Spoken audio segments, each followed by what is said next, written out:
दिल्ली की हार कोई आम आदमी पार्टी या अरविंद केजरीवाल की हार नहीं है, बल्कि ये दिल्ली की जनता की हार है।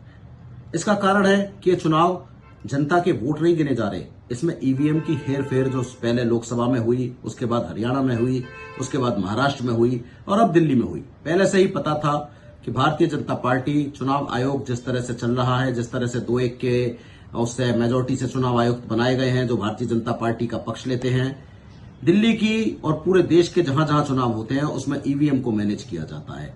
25% से ज्यादा वोट मैनेज किए जाते हैं। 5-10% भारतीय जनता पार्टी लाती है।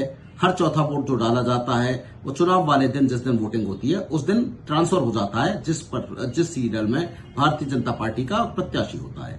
तो ये पूरे देश में एक तरह से लोकतंत्र को पूरी हत्या है, लोकतंत्र की हत्या है। और ये पूरी की पूरी दुनिया में जहां मशीनें बनी वो स्वयं मशीनों से चुनाव नहीं कराते, लेकिन भारत में दुनिया का सबसे बड़ा लोकतंत्र जो मशीनों के सहारे चुनाव करा रहा है।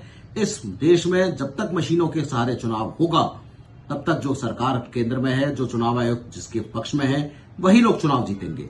हां, दिखाने को ये जरूर किया जाएगा कि अगर हरियाणा का चुनाव है तो झारखंड में विपक्ष को जीतने दिया जाएगा, महाराष्ट्र का चुनाव है तो जम्मू कश्मीर में जीतने दिया जाएगा, ताकि ये ना हो कि पूरी तरह से गड़बड़ हो गई है। और ये फेरबदल भी कोई सारी सीटों पे नहीं होती। ये जितनी सीटें लोग उसके लिए होती है, मेजोरिटी के लिए चाहिए होती हैं, उससे 20% 10% ज्यादा सीटों पे किया जाता है, ताकि कम से कम हर चौथा वोट उस पर जाए और भारतीय जनता पार्टी की जीत सुनिश्चित हो और देश का लोकतंत्र हारे। लोग सोचें कि हमने वोट तो दिया लेकिन फिर भी कहां कमी हो गई। यही महाराष्ट्र की जनता सोच रही है, यही हरियाणा की जनता सोच रही थी और आज यही देश की जनता, दिल्ली की जनता सोच रही है।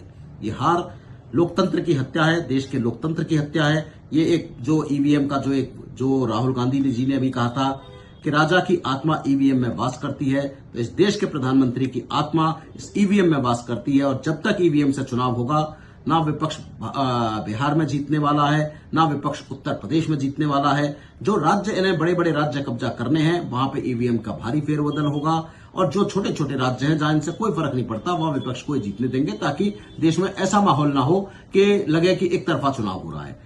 तो ये एक तरह की सुनिश्चित देश के लोकतंत्र की हत्या है। और जो हो रहा है दिल्ली में, देश की राजधानी में, ये बड़ा शर्मनाक है।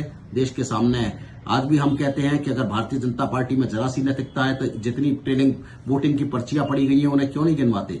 मैं तो कहना चाहूंगा अरविंद केजरीवाल से, अरविंद केजरीवाल को मांग करनी चाहिए कि जितनी पर्चियां हुए उन सबको गिना जाए और 70 सीटों पर पर्चियां गिन ली जाए तो देश का देश, दूध का दूध, पानी का पानी हो जाएगा। ये ईवीएम की जो पर्चियां हैं इनकी गिनती होनी चाहिए। पर्चियां किस लिए निकाली जाती है? अगर इन पर्चियों की गिनती नहीं हो रही तो इसका कोई लोकतंत्र का अर्थ नहीं है। ये सिर्फ पूरी तरह मैनेज चुनाव है और इस चुनाव का कोई अर्थ इस देश में नहीं है।